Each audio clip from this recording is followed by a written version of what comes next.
Sawasdee krab, good afternoon. If you have just joined us, welcome to Thailand MICE Virtual Expo, organized by TCEP, Thailand Convention and Exhibition Bureau, under the auspices of the Royal Thai Government. My name is V, or Varin Sachideo. I'll be moderating this session, MICE Industry in Thailand, Perspectives and Practice. But first of all, I'd like to thank our previous session, Kun Chalapan Narula, for moderating the session on the trends in the events industry, and she'll be back at 4 p.m. for the digital economy topic. But our topic for today, for the session, is MICE Industry in Thailand, Perspectives and Practice. The meetings, incentives, conventions, and exhibitions business is an important aspect of the travel and tourism, as we all know, and it's one of its biggest employers and plays a vital role in shoring up the sector during the off-peak periods of the year. It's also a key driver of how tourism infrastructure and resources are developed. The global pandemic has seen a sharply decline in any activity within this sector, and in most markets with travel restrictions, a complete termination to any live and face-to-face events. And with us today are my guests from MICE Industry, who will give us the insight into how the situation has been and what changes they have had to make and the lessons learned to ensure the future will look brighter. Our first guest, Jeannie Techasiriwan, is from the corporate side of the MICE Industry. Ms. Jeannie is a Special Events Deputy Director of AMWAY Thailand Limited. AMWAY Thailand Limited is an affiliate of AMWAY Corporation, one of the world's largest multi-level direct selling companies from the USA. And she has a background in hospitality and tourism management, and also extensive knowledge of the meeting industry with more than 20 years of experience.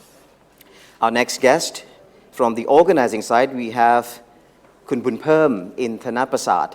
Mr. Boonperm, who in addition to being the president of the Thailand International Events and Festivals Trade Association, or TIFA, is also a veteran of the advertising industry and has been organizing events for nearly 15 years. He has brought in several international concerts, entertainment and sporting events, and holds more than 10 licenses for global festivals.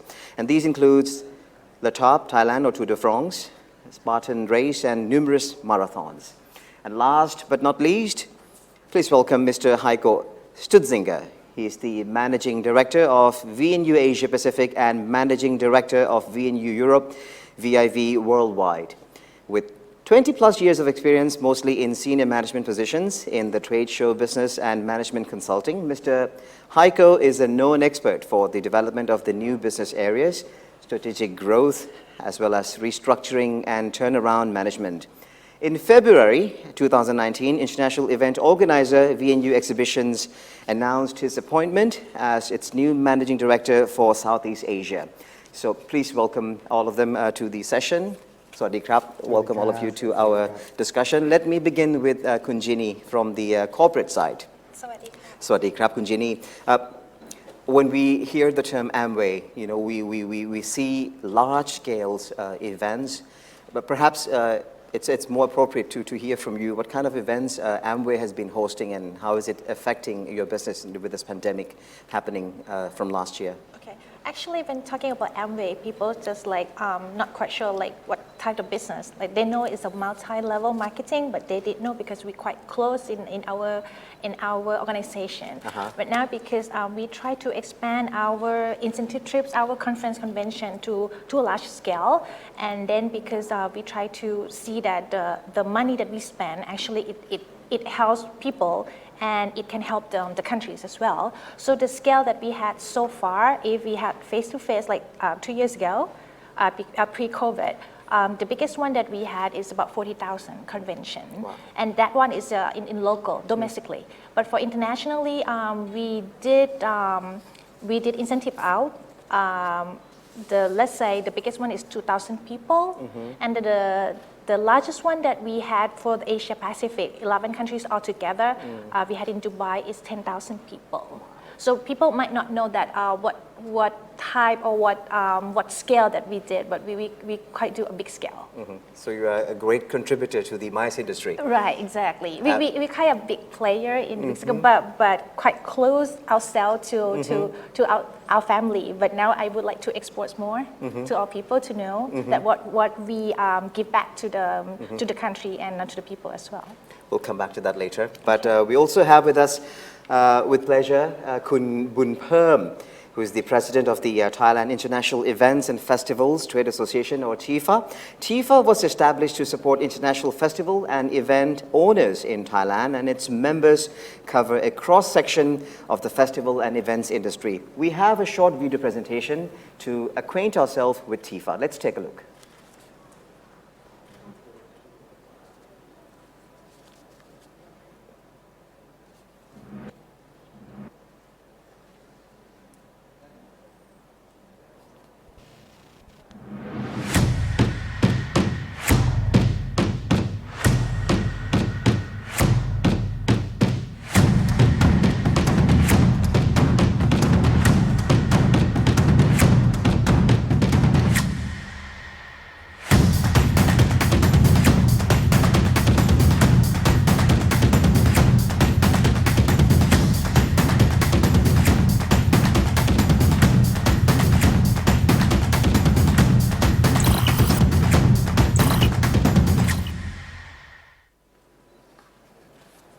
So now that's the brief introduction of TIFA. So let's hear more from Kun Boonperm. What kind of events your members host, or you yourself have been organizing events as well? Perhaps you can tell us more a bit about the kind of events TIFA holds. All right. สวัสดีครับ ขอบคุณครับ สวัสดีครับ Actually, our association is like graph for all the festival owners. Actually, like the event, it kind of subset of the festival. So the festival owner is mean in Thailand is like in last 10 years just grooming up about the festival, but actually we never know each other. So since the situation of the COVID, the pandemic, so because of that we working with the international audience. But by the way, after that we cannot make anything up after that. Right after the COVID happened from the first start from the last year, early of the last year, then till now, and we expect that we cannot do anything till end of this year, or maybe going to 2023, something like that. So it means this is that what that our festival owner that thinking something, and we get together and we come together and we try to help how to do it, how to bring it, the know-how, how to bring the knowledge that we have all together and come together and help the government to do something. So this is the thing that we talking about the festival, about the come to be the we can help them to create the new legacy for the local city. So it means the legacy like the like for example like the economic impact, social impact, and or environment. That this is something that the member of festival that come together. We have the members like from the music festival. We some of the group from the art and culture, and some of from the mass participation sport like marathon, like the trail, like the cycling. Some of they come from the digital industry, and the rest is like come from like the lifestyle and fashion or any art living something. So this is the thing that it's very, how to call it, it's very unique time that we never have experience come to get together like this. But I have to say thankful to the TISEP that try to get us together and make it together. So this is the thing that we come together. So I'm going to show some slide that this is our vision of the association. That I said that our association is that just started last 5 months. Yeah, it's very new. So but by the way, we have the vision together. We try to bring in, create a great experience together, and try to create a new legacy for our country. So the key to success, very simple, and in the position of the president of the association, I would like to say to all of the city in Thailand, is 77 province or city in Thailand. If you would like to come to ask us to help, just let up your right hand and come together with us. So we're going to have the festival design and our designer and our festival owner, and we can help you to work together. And if you have you know yourself you have like your city DNA, after you do the feasibility study, then after that you can work with us. Okay, then this is the point of the something that if you're ready, you must have 4 key points. This is the strategy of the city right now, and number 1 is like of course it's safety. Right now we're talking about the safety and hygiene management for your city, and number 2, some of city. All the time they just open for the tourism all the time, and they're never friendly. Right now you have to think about the affordable. So the affordable, it comes to be another keyword that you have to think of yourself if you're ready. The number 3 about convenience. That of course the convenience right now is not convenient much. Even like the air flight, even the local transportation, and blah blah blah. But actually you have the digital and you have media right now. And number 4, connectivity. That all the time that if you have 4 key points on this in ready to go, we jump on board. Then we can come and get you together, right? Yeah. Yes, that's it for us. Yeah, that's for now. Yep. We'll come back to the key success to all these up-and-coming festivals and events in the future with Kun Boonperm. But let's hear now from Mr. Heiko. When I first saw the name, I thought you were Japanese, Kun Heiko. Yeah, where's the Japanese guy, right? Is that a Japanese name or? No, it's actually a German name, but It is. I get that a lot in Thailand. The Grab drivers always like, where's the Japanese guy? No, it's me, Heiko. But you're not Japanese. No. That's a German word. It's a German name. Comes from Henry. Yeah, so I don't know, a derivative. Nice. New knowledge for me as well. So VNU Asia Pacific, what kind of events, international exhibitions or business get-together, the forums that you're best known for? Yes, so VNU Exhibitions is a trade show organizer. So we organize exhibitions mostly B2B in Southeast Asia from our hub in Bangkok. We have here roughly 20 brands we are organizing also in Vietnam, in Indonesia, in Thailand. Our top brands are mostly dominated by agri-food. So agri-food value chain, I would say the signature brand we have is VIV or VIV. Where we have 13 events globally. It's a platform for the livestock industry, so animal protein production, so to say. It's a bit of an awkward word. But also we do here in Bangkok life science, medtech, laboratory, as well as companion pets, and we have a new format coming up in the topic of ICT, 5G, etc. So not really a typically so broad spectrum, but already more specialized in really B2B marketplaces. And all the rising stars of the industries in Asia Pacific region as well, I believe. The industry that you focus on, right? Yeah, exactly. And we have in the drawer some very interesting concepts that we want to launch, but at the moment it's of course a little difficult. So we're still launching, but a little, I would say, in a little different gear than we would normally do when there is not that obstacle pandemic around. Yeah. How do you exactly deal with that, Heiko? Because when you talk about exhibitions, I can picture people, meeting. There must be some physical, presence, when you close the deal, Absolutely, and we have talked over that topic before. So mainly, I would say there is international events and national-driven events. So for our national-driven events, for example, Thailand Lab, roughly 90% of the visitors are from Thailand. So that is the show, a show we could do last year, and sadly, it is the only show we could do because our other titles are mainly staging an international platform, so we're really very proud.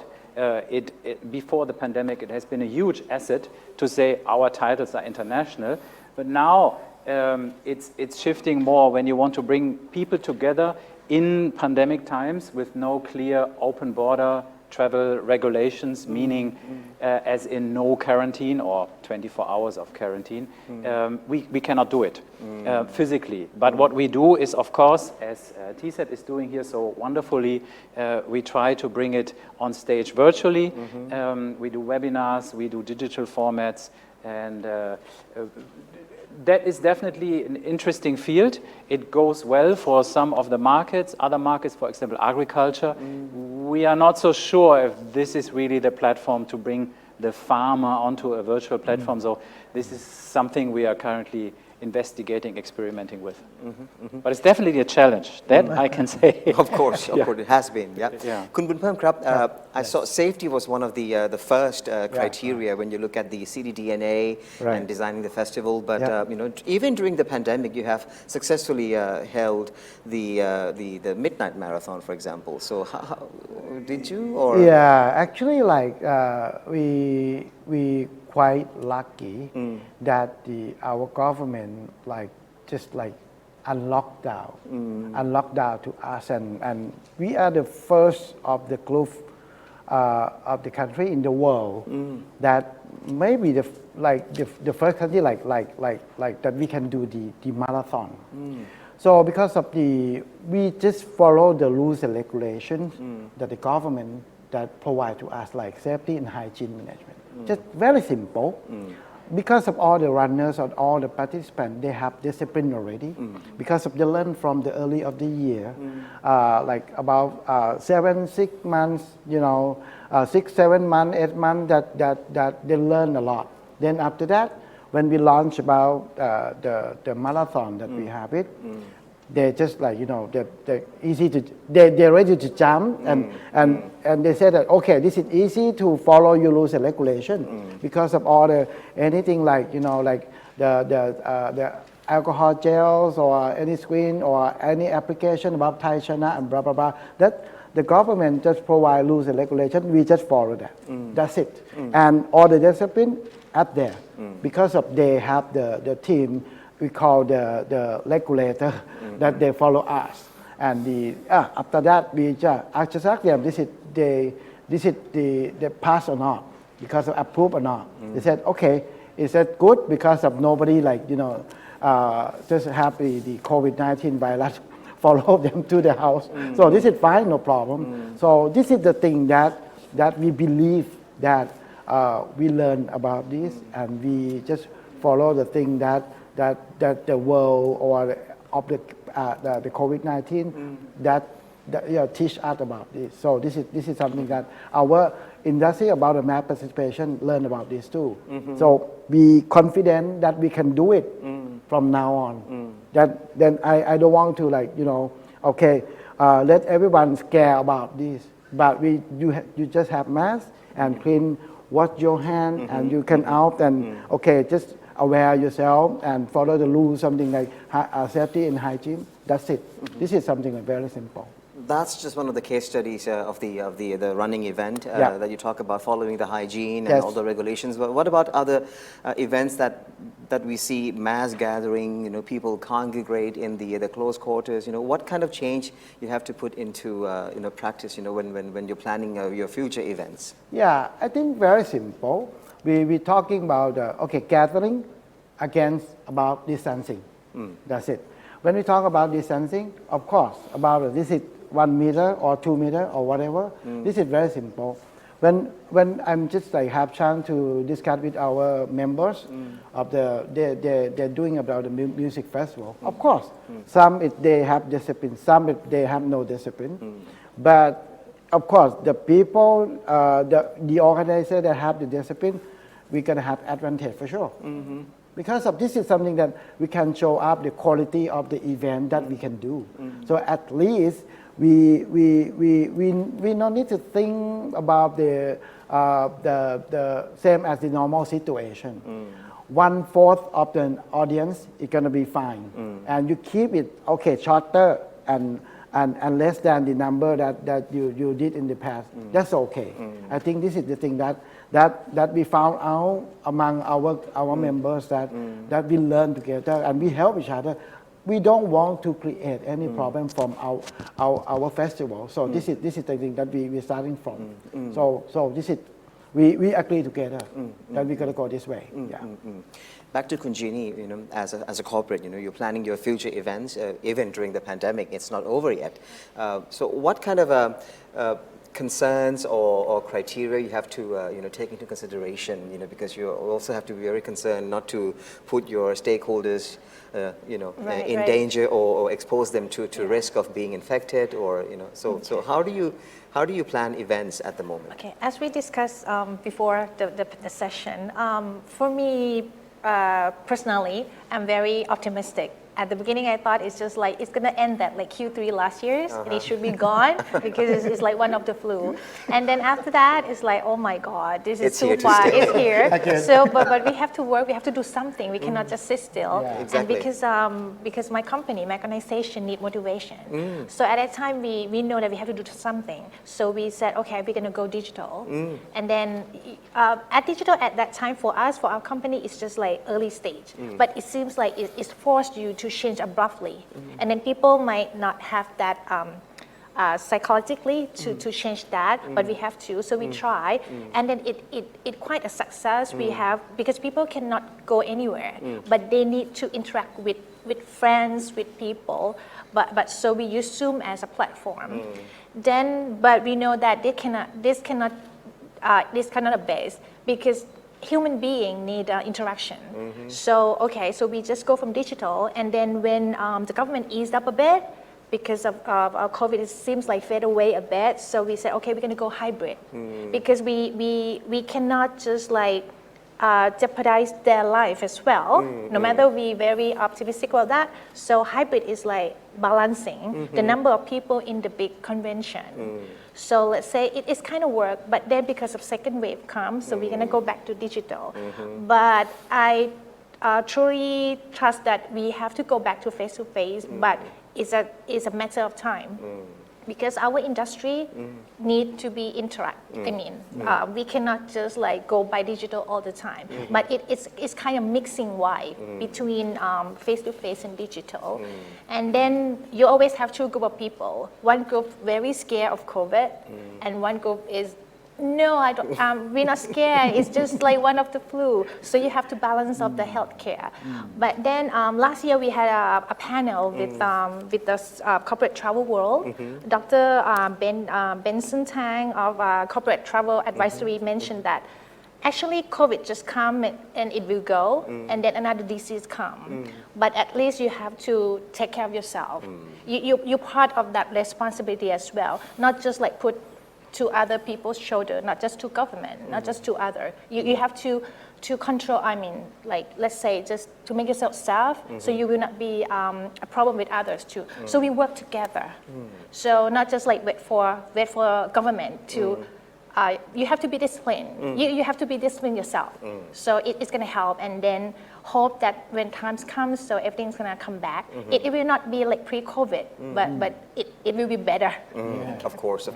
We learn at least. Yeah. So you talk about your staff needs to be motivated. So has the business at large being affected at all, by this lack of motivation, because of no events or no gathering happening? Actually, for last year, I don't want to be we want to be very humble, but let's say we're very lucky because our sale last year is go up. But we said we're gonna affect it by this anyway, because we up to people, to consumers, because when other people don't have work, so you don't have money to spend, we will be affected soon. It's not like during that Tom Yam Goong crisis anymore, because that affect other, not the whole world, but this time it's different. So we said at least we have to help people as well. So we have to work hard, try to motivate people. This is like challenge of our parents' generation or maybe grandparents' generation. It's like World War I and World War II, and this is another one. So we have to we have to go through it. So we will go together. We have to be more collaboration on this. So digital was the innovation on the AMWAY part. You know, they moved to digital and then hybrid, and now back to digital, and hopefully soon will be some physical Exactly. touch back to into the picture. What about V&U? Any innovations or any advances that you have made so far in terms of you know, producing events or exhibitions that will stay even post-COVID? Yeah, I mean, innovation is this word, yeah. I mean, I would say trade show organizers globally, not only V&U, but we are now more embracing digital technologies than we have been doing before. I must also say, self-critically, self-reflective, for the whole industry in exhibitions, we have not really embraced digital technologies as we should have, because our core business model, organizing a show in a venue. So you see there on a photo, this is, by the way, VIV, very nice show, I love it. Shows like this were just so successful. So we have been really sloppy doing our homework, and the technology was there. So I would not say it's that we're innovating, but I would say we are looking at innovative technology in a different way. So we are adapting it more rigorous and giving ourselves a more rigorous digital agenda, meaning we have our live events at the core, because I believe face-to-face, especially for industrial goods, where you have a high price and it's a complicated product, you need to meet face-to-face in order to build the trust in the buying process. So that's why you want to meet on site at the event. However, there is the digital component that is helping the exhibitors and also visitors, facilitating and also bringing visitors who cannot come to Bangkok for whatever reason, be it a pandemic or be it just a missed flight, to the show, so they can at least have some interaction. So you can do community building. By the people who are not coming, you can enhance your customers, exhibitors' return on investment. As I said, community building, learning, as we are doing here today. You have a learning, a webinar session, and you cleverly combine it, and then you have your 365 days technology in order to mirror what you are doing with the physical shows. These are all things that are not new. It's not really innovative per se, but now we are doing it because we need to. And as I said, some of the shows, the titles are really more digital native than others. They are really embracing it, and it works. And for others, we are not so sure if this is really like a game changer, as I mentioned. Yeah. So what will stay? I mean, post-COVID, even though, you know, things are back to normal. What kind of innovations or enhancement of the industry that you foresee it will stay? Definitely what I think what will stay, and this is an innovation far from digital, is what you also mentioned, the safety security aspect. So I think we're going to see that even rapid testing of every visitor. I'm sure we're going to have that soon. So safety measures, security measures will definitely stay. I'm a big believer in hybrid events, meaning you have something physical going on. You also mentioned it, some live action, and then you have this virtual digital component on top of it, where people can digitally assisted meet and learn and matchmake and inform themselves. So this is definitely what I think will stay. What else will stay? And then there's this whole topic, I'm not so sure if the panel before was touching on it. I mean, VR. I mean, this is, of course, the next big game changer. And VR, not like this pixely Minecraft type graphics, but really when VR gets real, that is, of course, a thing that is already knocking at our door. The organizer perspective, where we definitely need to dive into and see what that can do with our business model. I'll give you one more, AR, augmented exactly. Augmented reality, Exactly. to add to your list, So that will definitely come and then also stay. Yes. And that's going to be another challenge for us. Yes. Talking about that, let me just for AMWAY, we just add the XR, extended reality. On the Extended logo. reality. We did, Oh, yes. wow. Extra. There's a lot of R's coming. Yeah, reality coming. Yeah, yeah. Kun Boonperm krap. So Yes. back to the festival itself. You Yep. know, we see the change in people's behavior now because COVID stays longer than Yeah, expected. yeah. So we're sort of like getting used to Yeah. new normal. More or less like it's becoming normal Yeah. now. Social distancing and mask wearing and everything. Yeah, So. yeah. What kind of festival, will disappear completely, and or will there be any new kind of festival or events happening because of COVID? I think from now on, like I don't want to call new normal anymore. It is normal. Right, this is normal. You bring your mask all the time. You bring all your alcohol, like. This is like, I just like still the word from Kun Heiko, like you said about the big change, something big change. So this is something, the big change is like, yeah, of course. It's for us, it's like our industry, it affect a lot. So we have to change. Like I just like give you example, like case study of like, this is like the biggest another biggest entertainment company in the world, like Cirque du Soleil, that I work with. So it's kind of like they just totally gone. Because they cannot adjust themselves. That's it. Anyone like cannot adjust themselves, then totally gone. That's it. For sport event, like you see, like now, like sport event like English Premier League, Bundesliga, and La Liga Spain, or blah, blah, blah, they're never gone, but they can adjust themselves. So whoever they can adjust themselves, then that's fine for me. Then for us, I just talk to the member all the time. They ask me, okay, Pom, you have any rules and regulation, new rule and regulation from the government? No.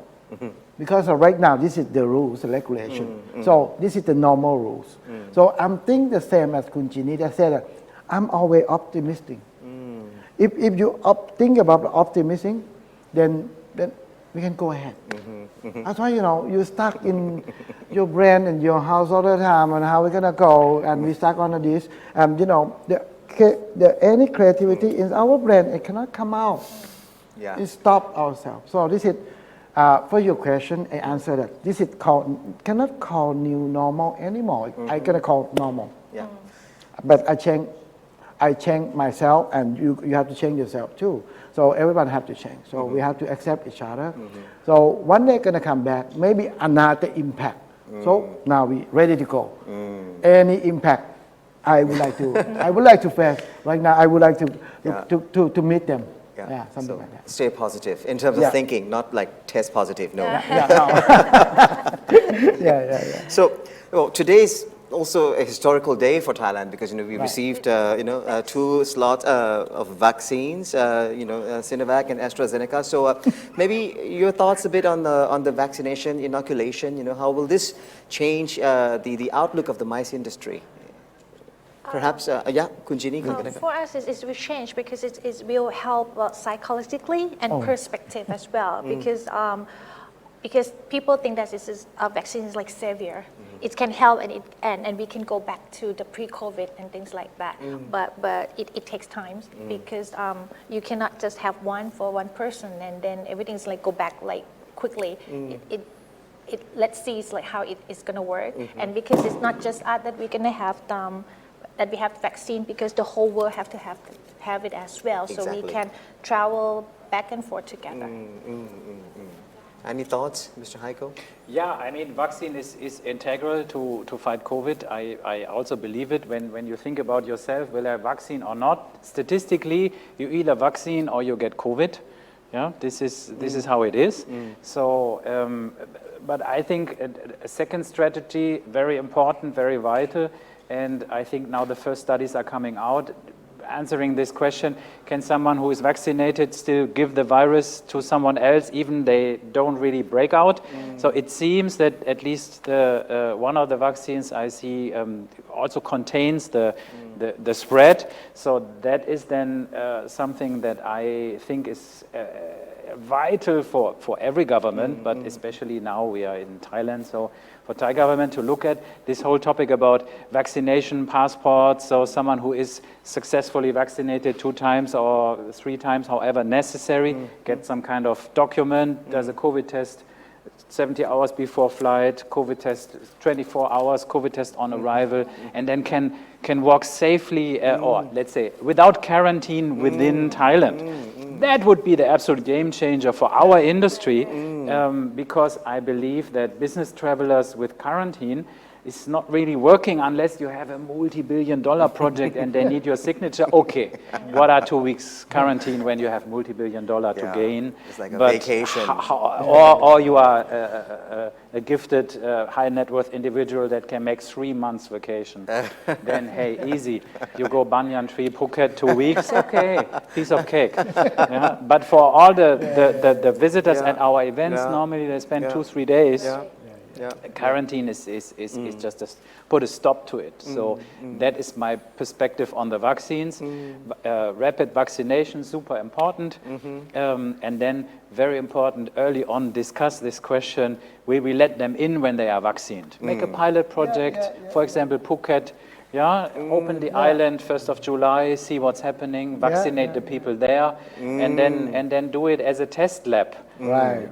It sounds cruel, but it's a test lab. It shouldn't sound cruel, but I think Phuket people, they want the business desperately because they live from tourism. So I can so sympathize with them because we are basically in the same boat. Right. We as the events organizers. Of course. Any thoughts, Kun Boonperm, about the vaccination?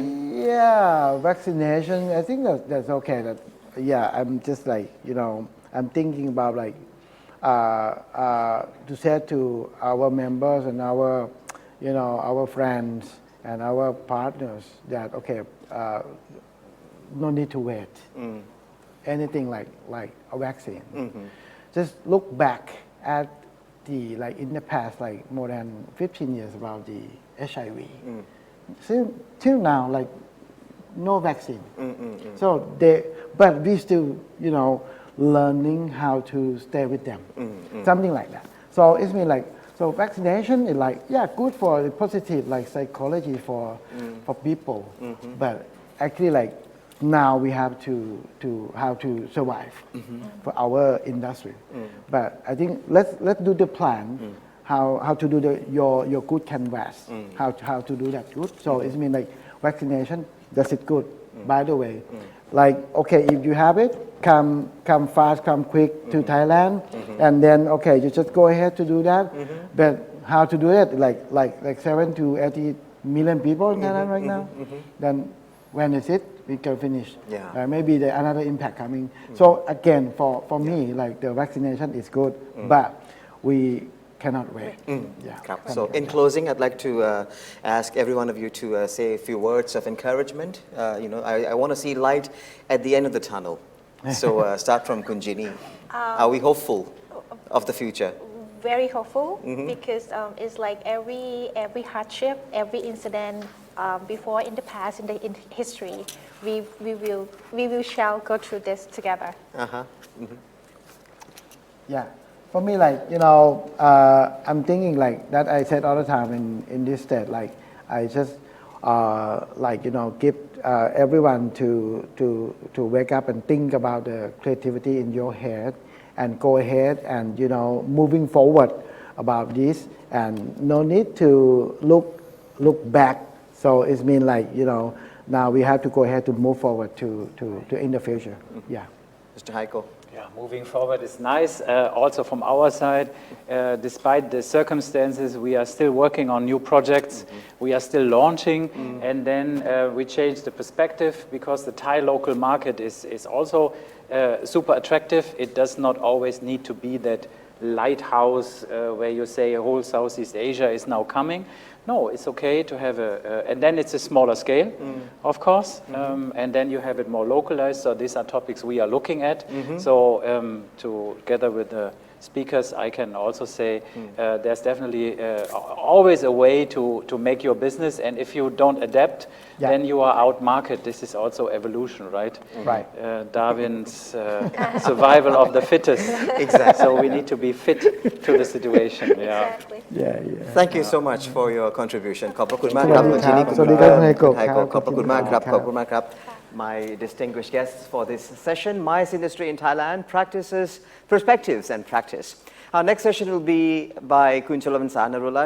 She'll be moderating the topic, the webinar on digital technology. So stick around, and thank you so much for watching this session. You've been a wonderful audience. Swadee krap.